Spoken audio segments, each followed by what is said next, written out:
Hello and welcome back to Let's Have a Boo-Boo. You'll already have seen Miles's video and now I get to talk to you about going from Angdo'r to Bokuz. George asked all of us to explain the process of a Conlang Relay, and at this point in the playlist you've probably seen a lot of this already, so I thought I'd explain it through my own process. My leg started by receiving the script from Juno, and this is Juno's torch. The language is Angdo'r and the script is Nabalipi. Angdo'r is an English-based Creole, and Nabalipi is a Brahmic script derived from Devanagari, with clear influence from Gujarati and Bangla as well. I found it an interesting script to work with. I'm much more familiar with Devanagari than with Gujarati or Bangla, and there were some interesting quirks, partly because Juno, as the creator of the system, applies the script in her own way. I'm used to how Devanagari is used for Sanskrit and Hindi, and also how it's adapted to write English loanwords in Hindustani.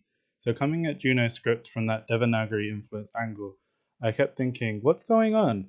What's this behaviour? Shout out to Nemo for helping me translate the puja meme into Hindustani and Sanskrit. When it came to actually transcribing the torch, the easiest approach for me was to write my transcription directly over the original text in a different colour.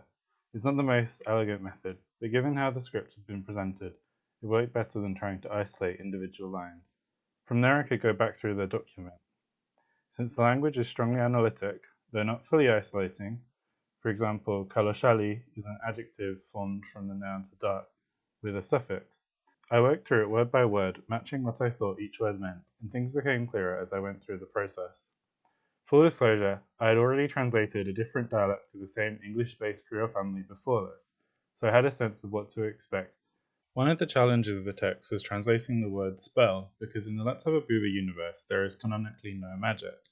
This meant having to figure out what the Bokuz people would perceive as magic, and how they would describe it.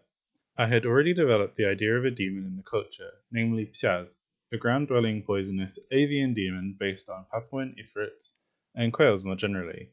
This demonic angle seemed to capture some of the supernatural aspects of the spell, but what I didn't have was a general word for demons, so I developed the term Honya from an old word for hunger.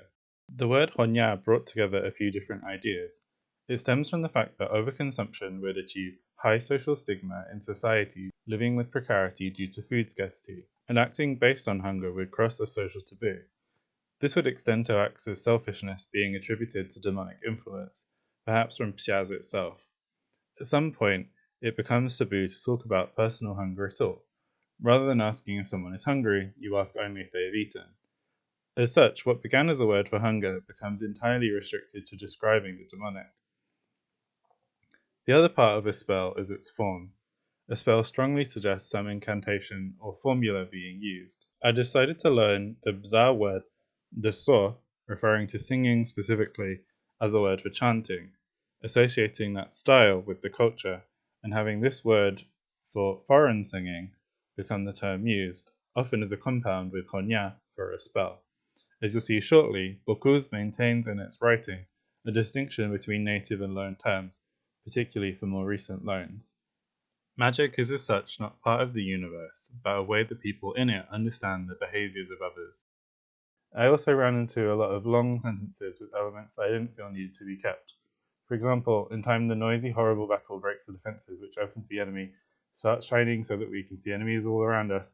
Bokuz doesn't handle those super dense constructions well, so I split it up. In the noisy battle, the defences are broken. In the shining of the wounded, we can see the surrounding enemies. It's also worth noting that changing word order shifts the focus of the sentence.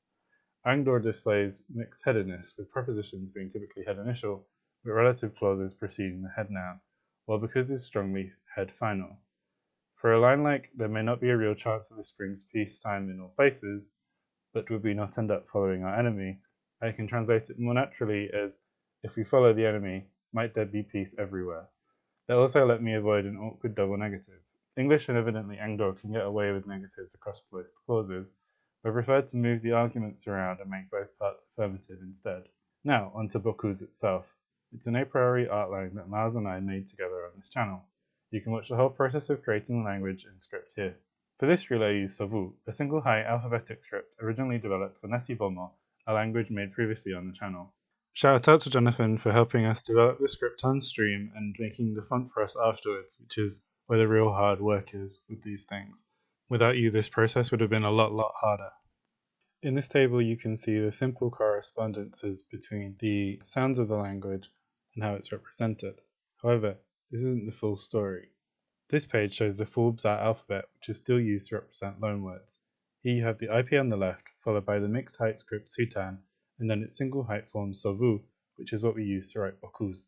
This is an example of an entry of a loanword. As most Bokuz words are spelled phonetically, there's no need to provide etymological information. But as words from Bza keep their original spelling, you have to account for the epenthetic schwa, which isn't written, and a number of pharyngeal sounds which are written differently, despite merging with their plain forms. And here's the translated text. Hutsi kuna ponya taso vusi veve hugene sogumove sagokutse. Hipom sakudzabe izye za ukiek vopuz. Psugo punap zip pangube sav sogumo buna huve hukam voputse. Sogumove tupe matse. Ksana za mekame vebe muvukus. Nivumi vebe sogumo buna huna pangvebe zube mahos. Thank you, Ksana. Follow the playlist in the links below. See you on Bib's channel.